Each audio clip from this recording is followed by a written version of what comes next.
오늘 봉독한 말씀 한 주간 여러분의 삶에 능력으로 역사하는 하나님의 능력의 말씀을 믿으시고 또 그 능력을 경험하는 또 한 주간의 삶이 되시기를 먼저 주의 이름으로 축복합니다. 오늘 본문이 이제 주님께서 골고다에 있는 십자가형을 집행하는 형장에 도착을 해서 오전 9시경에 여기 제3시라고 그랬으니까 오전 9시경에 십자가에 달리시는 모습을 우리에게 보여주고 있습니다. 지난주 본문 중에 하나였던 22절과 23절을 이렇게 연결해서 보면 이제 군인들이 예수를 끌고 골고다 해골이라고 이르는 곳에 이르러서 몰약을 탄 포도주를 주는데 예수님께서 받지 않으셨다고 되어 있습니다. 이 형장에 이르러서 십자가 못 박기 전에 몰약을 탄 십자가를 주는 것은 주님을 위해서만 특별히 행하는 것이 아니라 이 십자가에 못을 박아서 형을 집행하는 게 너무 고통스럽기 때문에 그 고통을 조금이라도 덜어주기 위한 소위 마취 효과를 나타내는, 그래서 몰약 또는 같은 병행구에 있는 마가복음에 보면 쓸개를 탄 포도주라고 되어 있습니다. 몰약을 탔던 쓸개를 탔던 쓰게 해서, 그래서 그 당하는 고통을 조금이라도 감해 주려고 하는, 배려라고 하면 배려라고 볼 수 있는 겁니다. 그런데 주님께서는 그 포도주를 마시지 않으셨다고 되어 있습니다. 그리고 이어서 오늘 본문 24절이 시작이 되는데 거기 보면은 이렇게 되어 있죠. 십자가에 못 박고, 그러니까 십자가에다가 이제 뉘고 못을 쳐서, 그래서 십자가에 못을 박아 달았다. 그런 것의 사실적인 표현입니다. 여러분, 이게 하도 많이 들어서 그냥 우리가 이렇게 스쳐 지나갈 것 같지만 이 본문의 말씀을, 저는 이 말씀을 다시 여러 번 읽으면서 읽을수록 참 이상하다 하는 생각을 갖게 됐습니다. 그 이상하다는 말은 십자가에 못 박았다는 사실이 이상하다는 게 아니라 이 십자가에 주님께서 못 박히시는 모습을 마가가 너무나 담담하게, 아주 간단하게 그렇게 전하고 있다는 겁니다. 십자가에 못 박고. 왜 그러냐 하면 사실은 군인들에 비하면 군인들은요 뭘 했는지에 대해서 굉장히 구체적으로 설명을 하고 있습니다. 오늘 본문에도 보면 그 옷을 나눌세 누가 어느 것을 가질까 하여 제비를 뽑더라. 군인들이 주님의 옷을 벗기고 십자가에 못 박고는, 그리고는 주님의 옷을 제비를 뽑아 나누어 가졌다 하는 얘기입니다. 이걸 요한복음에 보면 조금 더 구체적으로 설명하고 있습니다. 군인들이 예수를 십자가에 못 박은 뒤에 옷을 가져다가 옷을 네 몫으로 나눕니다. 다 나눴는데 아마 4명이었나 보죠. 그러고 나서 하나가 남은 데게 속옷이 남았습니다. 근데 속옷은 통짜로 되어 있기 때문에 그것을 어떻게 하기가 어려워서, 나누기가 어려워서 서로 말하기를 이것은 찢지 말고 누가 차지할지 제비를 뽑자라고 하고 뽑았다는, 아주 상세하게 기록되어져 있습니다. 제가 이 말씀을 보면서 좀 기이하게 여긴 건 이게 뭐가 그렇게 중요하냐, 이게. 우리 영화 유행했던 영화의 대사 중에 뭐가 그리 중헌디라는 말이 있다는데 뭐가 그렇게 중요해요, 이게? 여러분, 주님이 입은 옷이 뭐 그렇게 대단한 옷을 입으셨을 것 같지가 않거든요. 그렇지 않겠어요? 서로 비싼 옷을 입었다 하더라도 이미 채찍을 맞았습니다. 십자가를 메고 왔습니다. 그러면 거기에 피가 묻고 그 다음에 죄수의 옷인데 그게 뭐 대단한 거라고 이렇게 설명을 구체적으로 하고 있느냐 하는 생각을 가져봅니다. 누가 그것까지면 무슨 상관이 있습니까? 더군다나 군인 중에 군인이 누군지도 모르고 그거를 어떻게 나눴다. 영어로 말하면 who cares? 누가 그거에 대해서 관심이 있다고 이렇게 복음서 기자들은 이 문제는 자세하게 그렇게 다루고 있느냐 이겁니다. 거기에 비하면 예수 그리스도께서 십자가에 죽으신 것은 단 한 센텐스, 십자가에 못 박고, 우리말은 그래도 푸른지만 그냥 crucified him, 영어로 그냥 간단한 한 문장입니다. 도대체 이렇게 누가 주고 누가 객인지를 잘 모르는 것 같은 그런 생각을 오늘 본문을 읽으면서 다시 새롭게 느꼈습니다. 그러고 보니까 사실은 빌라도의 판결이 있은 다음부터 보면 거기에 나와 있지는 않지만 그 문장의 그 구성이 거의 대부분 문장이 주어가 군인들입니다.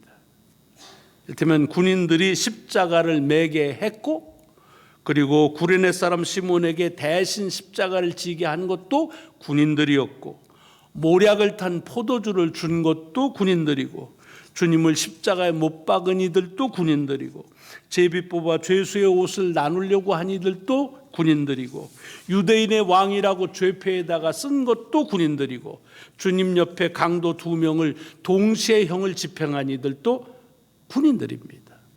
그래서 이 모든 일어난 일의 주어가 그것이 군인들로 되어 있습니다. 여러분, 주어라는 말은 문장에 있어서 가장 핵심이라는 말입니다. 주인공이라는 말입니다. 그러니까 이 문장 전체에 있어서의 주인공은 군인이라는 그런 어감이 이 속에 다분히 담겨져 있습니다. 그런데 이게 군인들이 주인공입니까? 아니지 않습니까?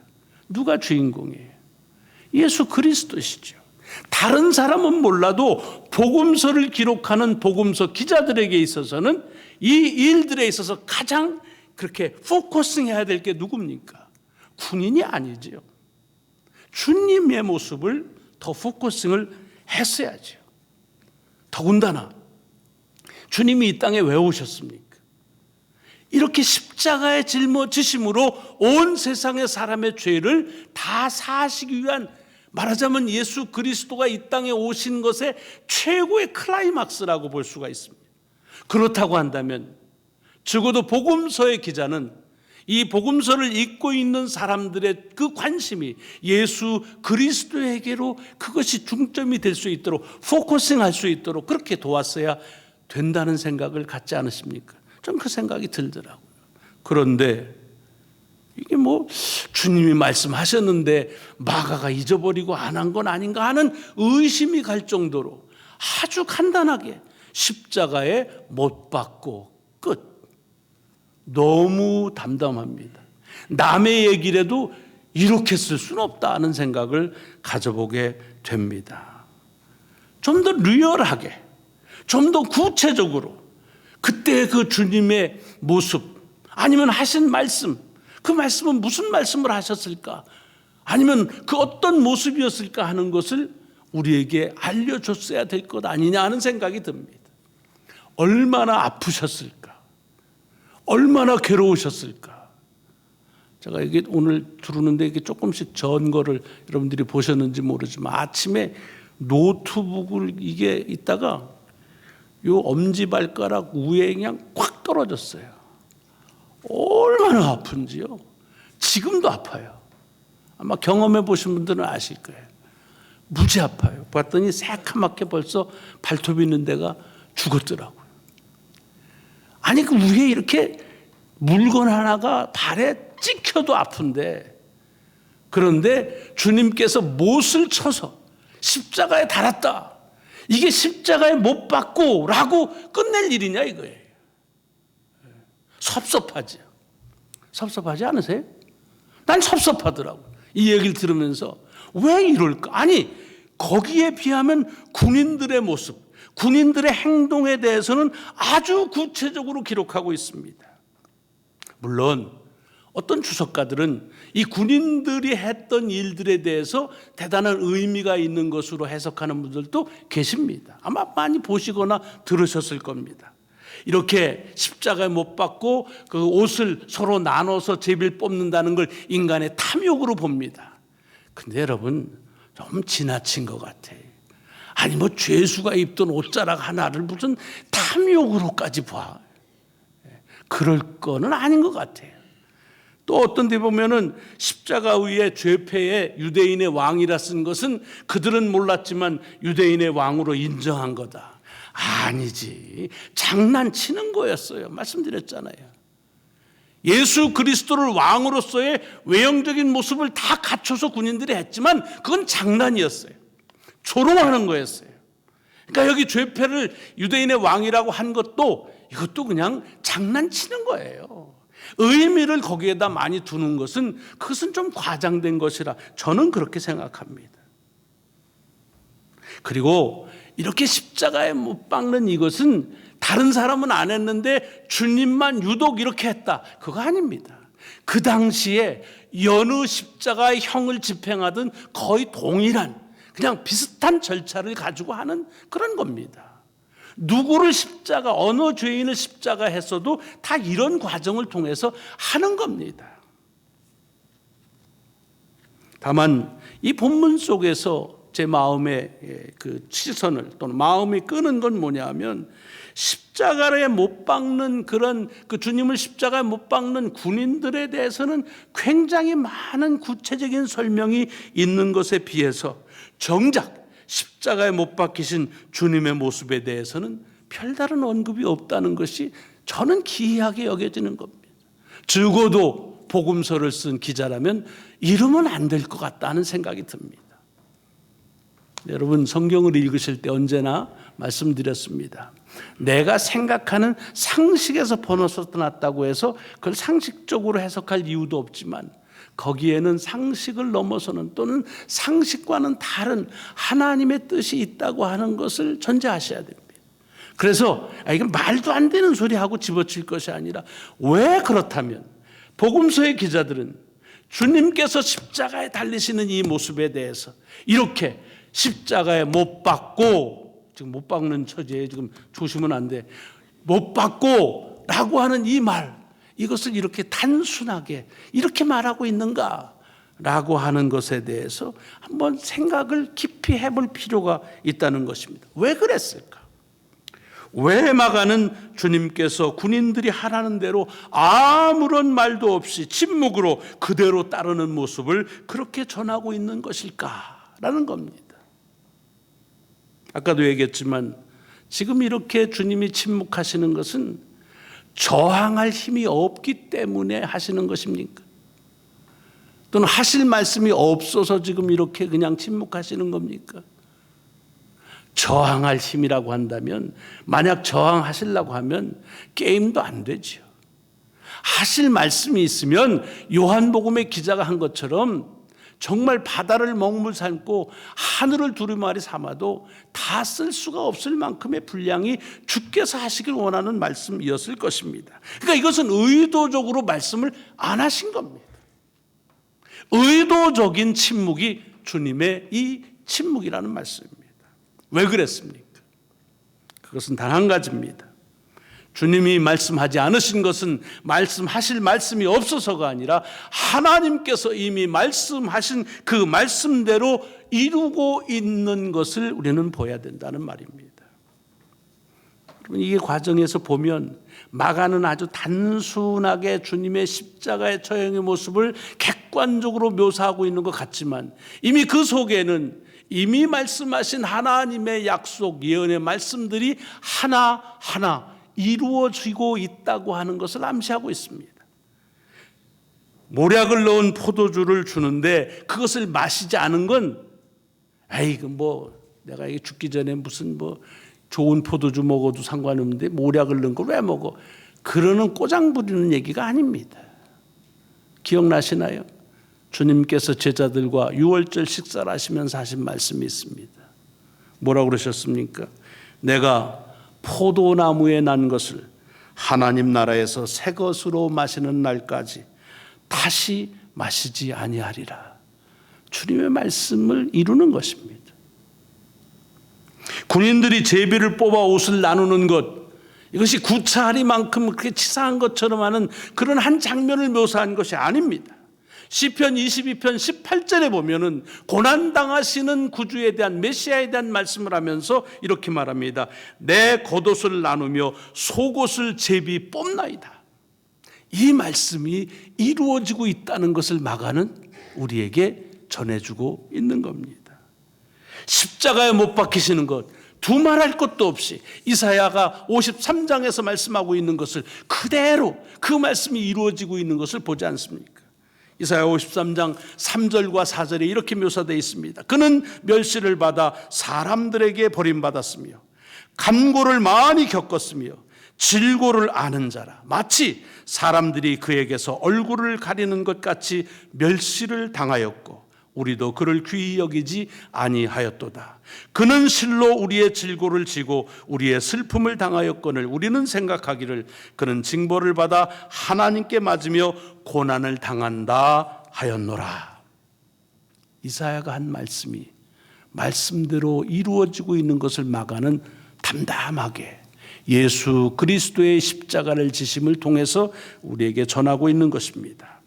강도들하고 같이 이 십자가에 못 박히는 것도 우리가 가지고 있는 성경에는 그 이유를 설명하고 있지 않지만 다른 사본에는 구체적으로 설명하고 있는 사본들이 있습니다. 여러분이 가지고 있는 이 개역 개정판을 보면 28절에 아까도 얘기했지만 가로 열고 없음 가로 닫고 이렇게 돼 있잖아요. 이 성경을 번역한 본래의 그 사본에는 이 28절은 빠졌다고 돼 있습니다. 근데 친절한 성경은 거기다가 뭐 1번 이렇게 해놓고서 맨 밑에 내려가면 거기에 빠진 내용을 그렇게 설명한 성경책이 있습니다. 여러분 가지고 있는 성경책이 그렇습니까? 그걸 잘 보셔야 돼. 거기 보면 뭐 그러냐면 다른 고대 사본들에는 28절이 그리하여 그는 범법자들 가운데 한 사람으로 여김을 받았다고 한 성경 말씀이 이루어졌다라는 말씀이 있다는 겁니다. 이 말은 강도들과 함께 십자가에 못 박히신 것조차도 하나님의 말씀이 말씀대로 이루어지고 있다고 하는 사실을 알려주는 것입니다. 마가는 지금 담담하게 주께서 십자가에 못 박히신다는 아주 단순한 담담한 것이지만 그 가운데 이것은 하나님께서 예수 그리스도를 이 땅에 보내셔서 이루시려고 말씀하신 예언들이 말씀대로 이루어지고 있다고 하는 사실을 명시하고 있는 겁니다. 그러므로 마가가 오늘 이 본문을 통해서 전하고 싶은 메시지는 한 가지입니다. 주님은 지금 하나님의 약속에 하나님의 말씀에 순종하고 있다는 것을 알려주는 겁니다. 우리가 봐야 될 것은 그 메시지입니다. 그래서 이것을 이사야 53장에 보면 7절에 이렇게 되어 있습니다. 그가 곤욕을 당하여 괴로울 때에도 그의 입을 열지 아니하였으며 마치 도수장으로 끌려가는 어린 양과 털 깎는 자 앞에 잠잠한 양 같으니 그의 입을 열지 않았도다. 주님의 침묵은 하나님이 이미 하신 말씀이 말씀대로 이루어짐에 대한 귀한 증거라고 하는 말씀입니다. 성경에 보면 이렇게 하나님의 역사하심에 대해서 한마디에 대꾸는 고사하고 질문도 하지 않고 그렇게 하나님의 말씀을 그대로 침묵하며 아무 말 없이 순종하는 내용 이야기들이 여러 개가 나옵니다. 대표적인 것이 창세기에도 둘이나 나오지요. 한 사람이 노아입니다. 높은 산에다가 방주를 지으라고 하는 말도 안 되는 그 말씀을 듣고 노아는 성경을 보세요. 한 번도 질문조차 하지 않습니다. 의혹은커녕 왜 이것을 해야 되느냐라고 하는 질문조차 하지 않고 노아는 침묵합니다. 그때 그 노아의 침묵은 당신에게 말씀하신 하나님에 대한 전적인 신뢰라는 것입니다. 아브라함의 이야기 속에도 나옵니다. 아브라함에게 하나님께서 이제 말년에 줬던 그 아들 외아들 이삭을 바치라고 합니다. 그리고 사흘길을 갑니다. 그 사흘길을 아들을 데리고 가는 동안에 우리는 매우 궁금하지만 성경은 이 아브라함이 아무 말도 하지 않았다라고 하는 그렇게 말하고 있습니다. 아브라함의 침묵, 그 아브라함의 침묵은 하나님에 대한 신뢰라고 하는 것입니다. 마찬가지로 오늘 본문의 주님께서 군인들이 자신을 십자가에 못 박을 때 아무런 말씀도 하지 않은 이 주님의 침묵도 주님의 하나님에 대한 신뢰를 우리는 이 속에서 봐야 한다는 것입니다. 그런데 어떻습니까? 사람들은 이렇게 침묵하는 것에 대해서 굉장히 불편해합니다.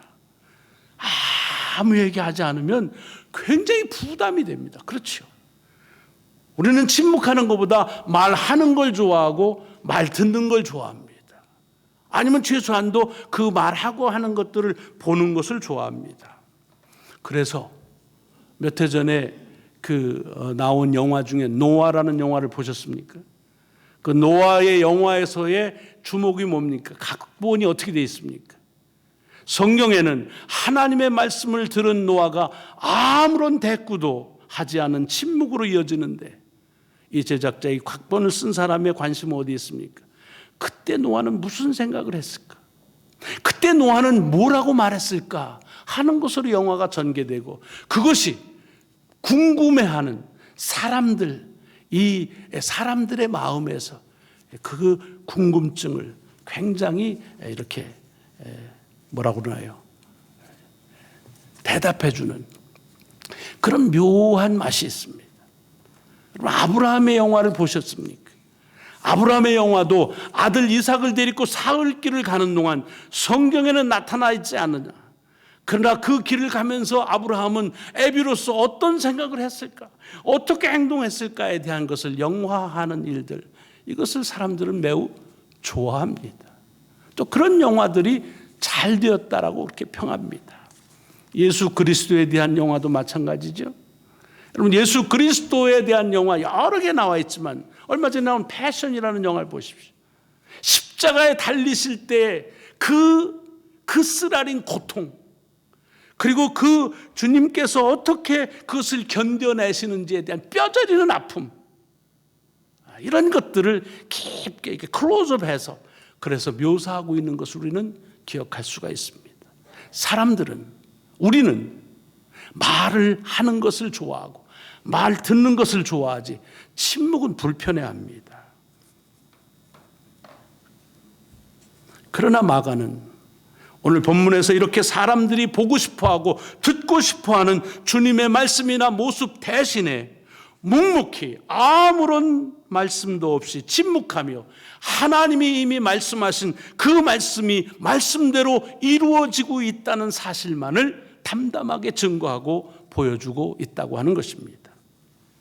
보통 우리가 침묵 이렇게 말하면 소리의 부재, 말의 부재라고 생각합니다. 맞습니다. 말하지 않는 것, 소리를 듣지 않는 것, 이게 침묵입니다. 그래서 이것이 부담되고 불편한 거지요. 이번에도 말씀드린 대로 애쉬 웬스데이에 침묵 수양에 갈 겁니다. 짤막한 6시간 말하지 않고 지내는 겁니다. 근데도 가보면은요, 별분 다 계세요. 와서 그냥 책을 열심히 읽으면 불편하니까 말 안 하면. 늘 말하고 살다가 말하지 마십시오 그러면 막 어떻게 그냥 답답해서 어떤 분은 댕기면서 그냥 나뭇잎만 계속 세요. 어떻게 할 수가 없어서 침묵, 불편해지는 겁니다. 그러나 여러분, 침묵은 소리의 부재나 말의 부재만을 의미하는 것은 아닙니다. 물론 침묵한다는 것은 내가 말하지 않고 소리를 내지 않는다는 의미가 담겨져 있지만, 그렇게 침묵하게 될 때 평소에 들리지 않던 소리를 듣게 됩니다. 한번 침묵 수양에 한번 오십시오. 그러면 평소에는 말할 때는 못 들었던 바람 소리가 들립니다. 짐승의 소리, 곤충의 소리가 들립니다. 점점 소리에 집중하다 보면은 내 안에 나를 향해서 말하는 소리를 듣게 됩니다. 오늘 본문에서 주님께서 침묵하시는 모습은 그저 아무런 말씀하실 것이 없어서 말씀을 안 하시는 것이 아니라 주님을 향한 하나님의 말씀을 듣고 있는 그런 주님의 모습을 우리는 볼 수 있어야 된다는 것입니다. 여러분, 우리가 소리를 크게 내면 주님의 소리는 작아질 수밖에 없습니다. 우리의 소리가 많으면 주님의 소리는 적어질 수밖에 없습니다. 우리의 소리를 멈춰야 그때 주님의 소리를 들을 수가 있습니다. 침묵은 그런 의미에서 소리의 부재, 말의 부재의 시간만이 아니라 우리가 침묵하게 될 때에 그때 우리를 향한 주님의 소리를, 그 소리가 있다는 사실을 알고 그 소리를 들을 수가 있게 되어진다는 말입니다. 바라기는 매일 그럴 수는 없지만 살아가시면서 잠시 동안 소리를 멈추고 여러분을 향해서 주께서 말씀하시는 소리를 듣는 기회를 가지시길 바랍니다. 정말 절규해도 절규의 최정점이, 말할 때도 말할 수 있는 최고의 정점이라고 할 수 있는 십자가에 못 박히실 때조차도 아무 말씀하지 않으시면서 당신을 향한 하나님의 소리를 들으시는 주님의 모습이 오늘 우리들에게 있어서 너무 말을 많이 하고 살아가는 우리들에게 다시 한번 우리의 말을 멈추고 be still, 조용히 하라. 그래서 내가 하나님을 알라는 시편 기자의 고백이 여러분과 제게 있어서 귀중한 가르침으로 도전하시기를 주의 이름으로 축원합니다. 기도하시겠습니다.